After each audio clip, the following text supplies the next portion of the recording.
नमस्कार दोस्तों, आगे आपका होस्ट एंड दोस्त आनंद प्रताप सिंह लेकर के बहुत प्रतीक्षित टॉपिक जिसका नाम है मैपिंग।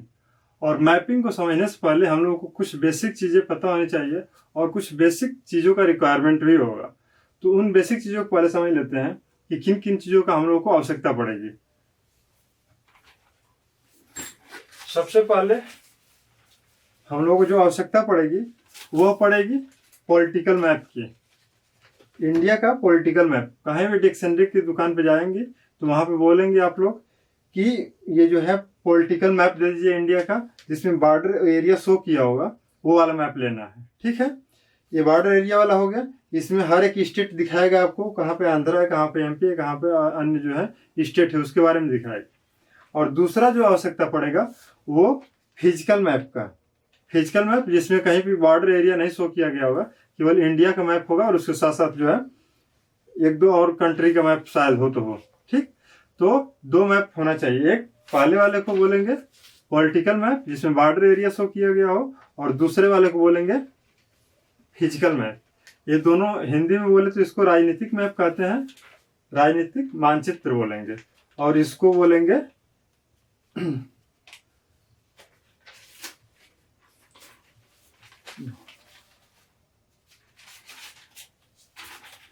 एक को बोलेंगे पॉलिटिकल,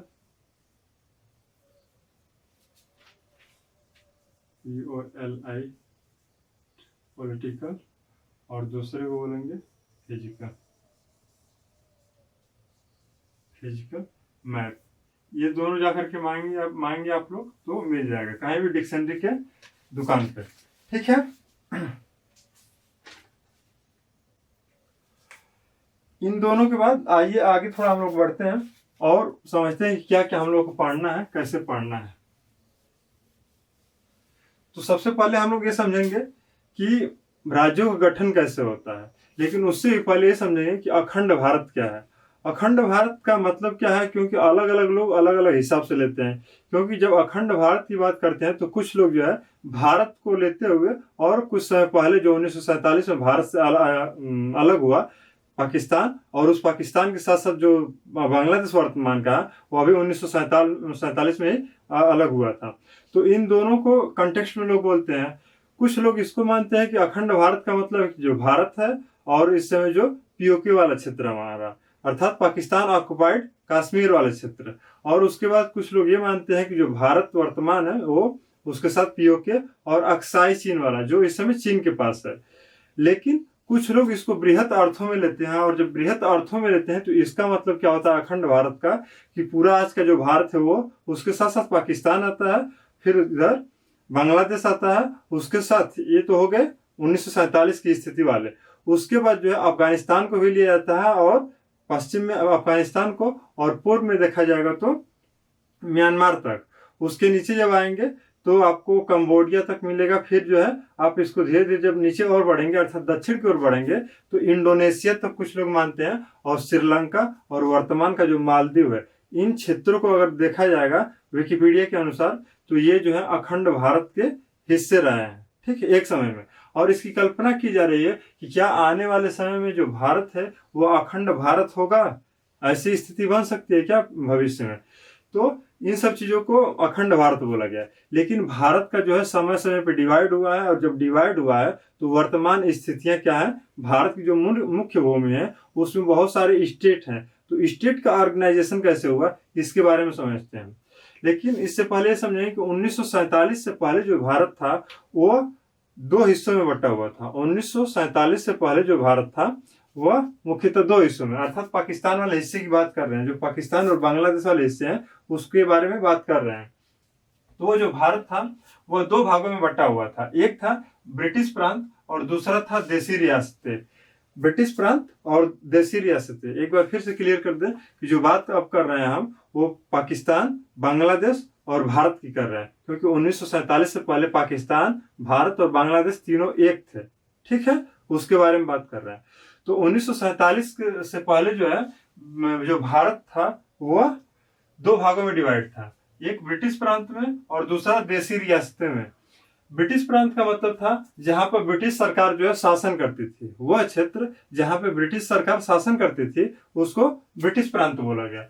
दूसरा देसी रियासतें, जहाँ पे राजा के जहाँ पे राजा जो होता था वो शासन करता था, उसको बोला गया देसी देसी रियासतें बोला गया। और इस प्रकार की जो है लगभग 565 रियासतें थी, लगभग 565 रियासतें थी। लेकिन कहीं कहीं पे ये डेटा जो है 562 भी है, क्योंकि कुछ छोटे छोटे रियासतें भी हैं, तो कुछ लोग किसी बुक में काउंट करते हैं, किसी बुक में नहीं काउंट करते हैं। जैसे आप लोगों को उदाहरण के रूप में बताएं, इस वाले बुक में जो है 562 बताया गया है।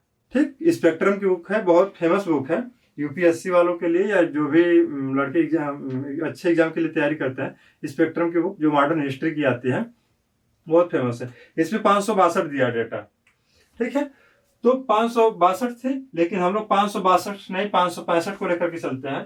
तो जो पूरा भारत था वो 565 देसी रियासतों में मतलब विभाजित था। और जब देसी रियासतों में विभाजित था तो हुआ क्या कि 13 जो रियासतें हैं वो पाकिस्तान में चली गई। पाकिस्तान का मतलब कि वर्तमान पाकिस्तान और बांग्लादेश, इन दोनों को मिला करके 13 रियासतें पाकिस्तान और बांग्लादेश वाले में गए। ठीक, बचे कितने? 565 में से 565 माइनस 13 अगर करेंगे तो 552 रियासतें बचेंगी। और ये 552 रियासतें कहाँ आई? भारत में। ठीक है, 565 में से 13 पाकिस्तान में चली गई, बची कितनी? 552। अब इस वाले हिस्से के बारे में हम लोग बात नहीं करेंगे, अब बात करेंगे भारत वाले हिस्से में। तो भारत के हिस्से में 552 रियासतें आए, लेकिन उन 552 रियासतों में से 549 रियासतें जो हैं वो भारत में तो आसानी से शामिल हो गई, इजिली शामिल हो गए। लेकिन 3 रियासतें जो थी वो स्वतंत्र रहना चाहती थी, मतलब वो अपनी संप्रभुता नहीं खोना चाहती थी, अर्थात वो चाहती थी कि हम जो है अपना निर्णय स्वयं लें। और इस क्रम में क्या हुआ, कौन कौन सी रियासतें थी? पहला हैदराबाद था, दूसरा जूनागढ़ था, और तीसरा जो है कश्मीर था। हैदराबाद, जूनागढ़ और कश्मीर। लेकिन उस समय हमारे जो लोह पुरुष कहे जाने वाले सरदार वल्लभ भाई पटेल थे, और उनके साथ साथ जो है वीपी मेनन थे। इन दोनों लोगों ने इन रियासतों को भारत में मिलाने की अपनी पूरी कोशिश की। और पूरी कोशिश इन्होंने इस हिसाब से देख सकते हैं कि हैदराबाद को इन्होंने पुलिस कार्यवाही के द्वारा भारत में विलय कराया।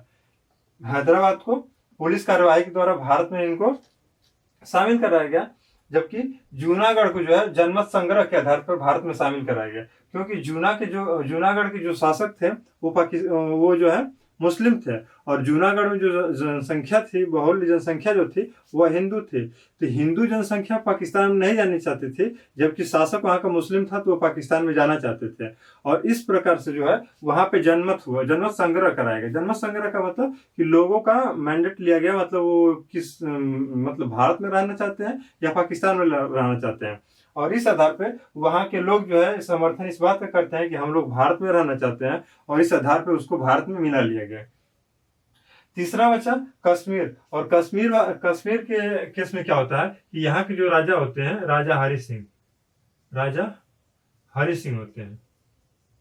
और राजा हरि सिंह भी चाहते हैं कि जम्मू कश्मीर जो है वो भारत का हिस्सा न बन करके और पाकिस्तान का हिस्सा न बन करके यह एक स्वतंत्र रहे और अपना शासन खुद चलाए।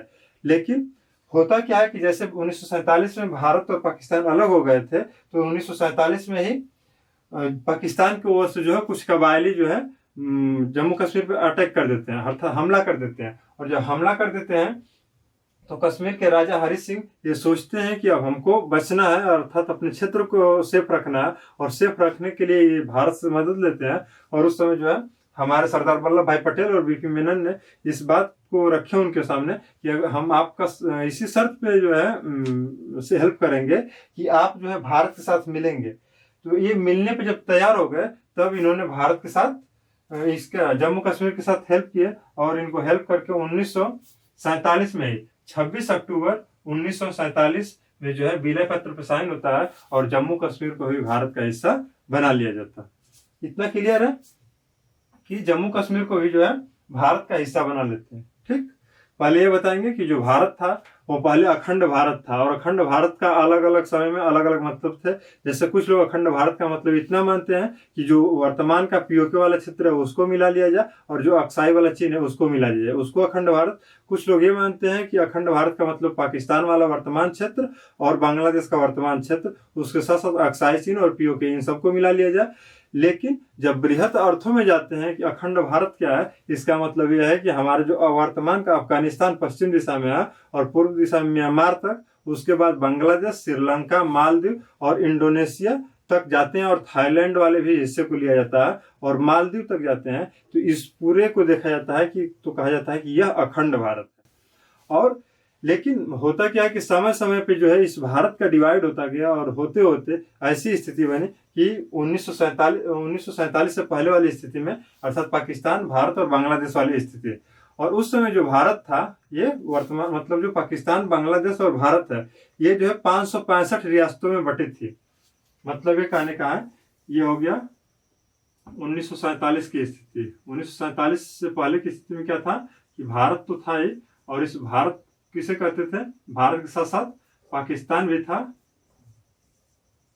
और पाकिस्तान के साथ साथ जो है बांग्लादेश भी था, बांग्लादेश था।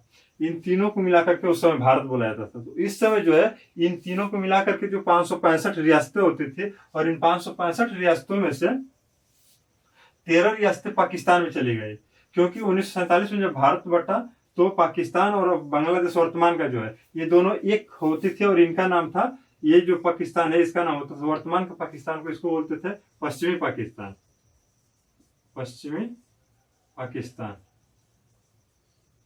और इसको बोलते थे पूर्वी पाकिस्तान,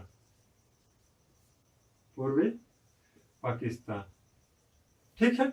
अब यही पूर्वी पाकिस्तान जो है 1971 में जाकर के एक देश के रूप में गठन होता है, और ये बन जाता है बांग्लादेश। 1971 में इसका गठन होता है, और ये बन जाता है क्या, बांग्लादेश, बांग्लादेश। ठीक है, बांग्लादेश बन जाता है। लेकिन भारत में जो मिलते हैं वो 552 मिलते हैं, और 552 में से भी 3 रियासतें जो है वो हैदराबाद, जूनागढ़ और कश्मीर नहीं मिलना चाहती है। 549 जो भारत में आसानी से मिल जाती है। तो इन तीनों पे 3 अलग अलग कार्यवाही की गई। पुलिस कार्रवाई के द्वारा हैदराबाद को मिला गया, जूनागढ़ को जो है जनमत संग्रह के आधार पर मिला लिया गया, और कश्मीर को जो है विलय पत्र के द्वारा मिलाया गया। तो क्वेश्चन यही पूछता है कि हैदराबाद को किस माध्यम से मिलाया गया, तो ऑप्शन उसमें दे देता है जनमत संग्रह, पुलिस कार्यवाही या विलय पत्र, ऐसे ऐसे ऑप्शन देते हैं, और उसके आधार पर आपको सवाल करने होते हैं। ठीक है।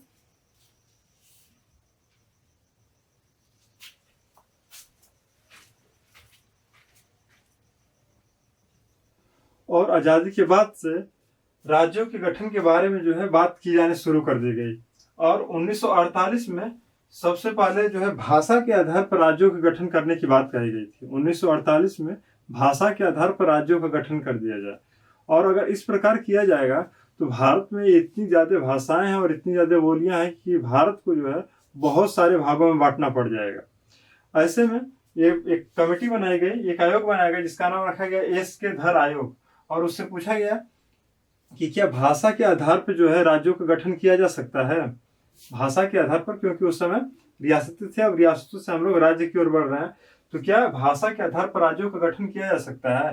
तो एस के धर आयोग जो है 1948 में बनता है, जून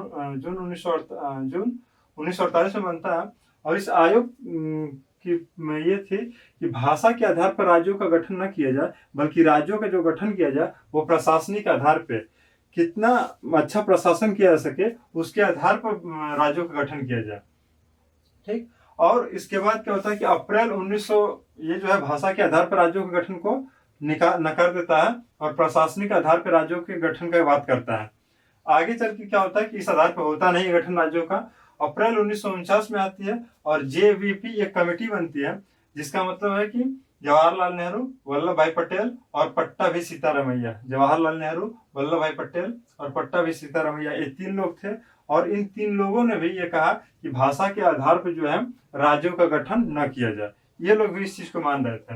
लेकिन भारत का संविधान 1950 में लागू हो गया, और जब 1950 में लागू हुआ तो 1950 में जो भारत है उसको मुख्यतः 4 वर्गों में बांटा गया, उसको मुख्यतः 4 वर्गों में बांटा गया।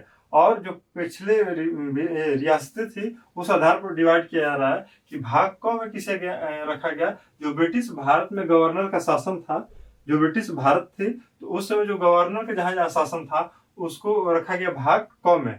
मतलब यह है 1948 में ये भाषा के आधार पर राज्यों के गठन की मांग कर स्टार्ट हो गई है, नहीं हुआ, भाषा के आधार पर मांग नहीं मानी गई। 1949 का समय आता है, जवाहरलाल नेहरू, वल्लभ भाई पटेल और पट्टाभी सीतारामैया भी जो है इस चीज को अस्वीकार कर देते हैं, स्वीकारते नहीं है कि भाषा के आधार पर जो है राज्यों का गठन हो।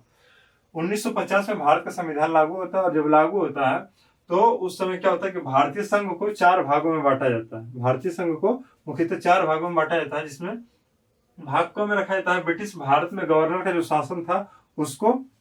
उसके बाद भाग ख में रखा जाता है 9 राज्य विधानमंडल के साथ शाही शासन जो थे उसको। उसके बाद भाग ग में जो है ब्रिटिश भारत में जो मुख्य आयुक्त तो उस समय हुआ करते थे उसके शासन के अंतर्गत जो आते थे उसको भाग ग में रखा जाता था, और भाग ख जो घ में रखा जाता था उसको केवल अंडमान और निकोबार एक ही था और उसी को रखा जाता था केवल भाग घ में। और इस प्रकार होता क्या कि भाग राज्यों के गठन की मांग जो है भाषा के आधार पर की जा रही थी, लेकिन इधर कोई भी आयोग तैयार नहीं होता था कि भाषा के आधार पर राज्यों का गठन किया जाए।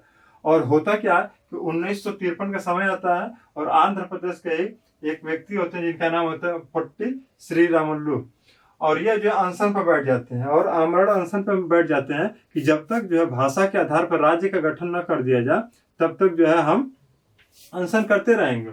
और ऐसे में होता क्या है कि 56 दिनों का अनशन करने के बाद इनकी जो है डेथ हो जाती है, ठीक। और डेथ हो जाने के बाद जो है भारत सरकार जो है उस समय दबाव में आ जाती है, और दबाव में आने के कारण जो है भाषा के आधार पर जो पहले राज्य का गठन किया जाता है और उसका नाम होता है आंध्र प्रदेश। उसका नाम क्या होता है? आंध्र प्रदेश। तो 56 दिनों के बाद, भूख हड़ताल के बाद जो पोट्टी श्रीरामुलु की मृत्यु हो जाती है और 1953 में आंध्र प्रदेश का जो है भाषाई आधार पर राज्य का गठन किया जाता है। ये जो है भाषाई आधार पर, भाषाई आधार पर राज्य का गठन कर दिया जाता है। और फिर आगे आता है एक आयोग बनता है फजल अली आयोग, या इसको ये कहें कि राज्यों का पुनर्गठन करने के लिए एक आयोग बनाया जाता है कि अब राज्य को पुनर्गठन किस प्रकार किया जाए। तो फजल अली आयोग भी इस चीज को अस्वीकार करता है कि वो कहता है कि उसने यह स्वीकार किया गया कि राज्यों का पुनर्गठन जो है भाषा को मुख्य आधार बनाया जाए। जब राज्यों का गठन किया जाए तो भाषा को मुख्य आधार तो बनाया जाए, ठीक है, मतलब भाषा के आधार पर राज्यों का गठन किया जाए। लेकिन उसने इस चीज को अस्वीकार कर दिया कि एक राज्य और एक भाषा, अर्थात एक राज्य हो, जैसे अगर महाराष्ट्र है तो केवल महाराष्ट्र में केवल महाराष्ट्र बोलने वाले ही लोग न रहे। ऐसा ना हो कि केवल महाराष्ट्र बोलने वाले ही, वहाँ पे मराठी बोलने वाले ही लोग रहेंगे। वहाँ पे अगर गुजराती रहना चाहे तो रह सकते हैं, या और भी देश के हिंदी बोलने वाले चाहे और भी जो बोलने वाले हैं वो रह सके। इसका मतलब यही है कि फजल अली आयोग, जिसको राज्य पुनर्गठन आयोग भी कहते हैं, और स्वीकार किया गया और राज्यों के पुनर्गठन में जो है भाषा को मुख्य आधार बनाया गया और मुख्य आधार पर ये माना गया कि ये भाषा के आधार पर राज्यों को बनाने का स्वीकार कर लिया जाएगा। लेकिन एक राज्य और एक भाषा, अर्थात एक राज्य में केवल एक ही जो है भाषा बोलने वाले लोग रहे, ये स्वीकार नहीं किया गया, ठीक है। और इस प्रकार जो है 1956 में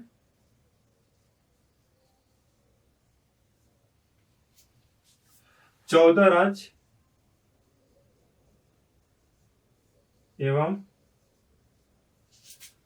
6 केंद्र शासित प्रदेश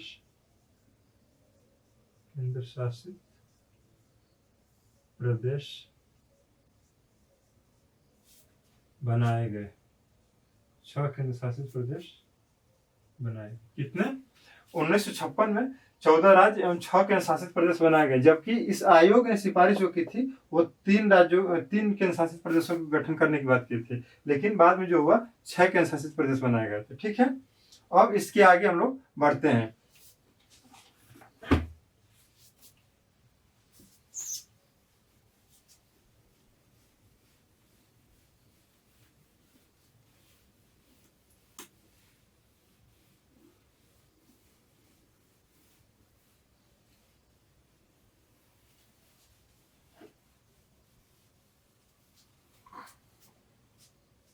ये तो हो गया 1956 की स्थिति। 1956 में जो है हमारे जो होते थे 14 राज्य होते थे और 6 केंद्र शासित प्रदेश गठन कर दिया गया। लेकिन उसके बाद समय आगे बढ़ता गया और राज्यों का गठन और भी करना पड़ा, और लास्ट में जो है 2014 की स्थिति लेते हैं। और 2014 से पहले जो है 28 राज्य हुआ करते थे, 28 राज्य एवं 7 केंद्र शासित प्रदेश हुआ, केंद्र शासित प्रदेश हुआ करते थे। ये है 2014 से पहले की स्थिति। लेकिन 2014 में क्या होता है, तेलंगाना का गठन होता है, और तेलंगाना का जब गठन होता है तो एक और राज्य बढ़ता है जिसका नाम हो जाता है 29 राज्य और 7 केंद्र शासित प्रदेश, 7 केंद्र शासित प्रदेश। उसके बाद क्या होता है 2019 में देखा जाए तो 29 राज्य के स्थान पर जब जम्मू कश्मीर को डिवाइड कर दिया गया 2 केंद्र शासित प्रदेशों में, तो ये राज्य जो 29 थे अब राज्य हो जाएंगे 28, क्योंकि अब जम्मू कश्मीर राज्य न रह गया तो 28 राज्य हो जाएंगे। और ये 9 केंद्र शासित प्रदेश जो थे ये कितने हो जाएंगे, ये 7 केंद्र शासित प्रदेश जो है अब जो कितने हो जाएंगे, 9 हो जाएंगे, 9 केंद्र शासित प्रदेश। उसके बाद जो है वर्तमान में जो है स्थिति देखा जाए तो 2000 ये 9 के शासित प्रदेश। लेकिन आगे चल के क्या होता है 28 राज्य तो रह जाते हैं, लेकिन अंडमान कर ये दादर नगर हवेली और दमन दीव इन दोनों को मिलाकर के एक कर दिया गया। दादर नगर हवेली और दमन दीव इन दोनों को मिलाकर के एक कर दिया गया। जो 9 केंद्र शासित प्रदेश थे वो कितने हो गए, 8 हो गए, 8 केंद्र शासित प्रदेश हो गए। तो वर्तमान में जो है ये वर्तमान की स्थिति है। वर्तमान में जो है भारत में टोटल 28 राज्य और 8 केंद्र शासित प्रदेश हैं। ठीक है।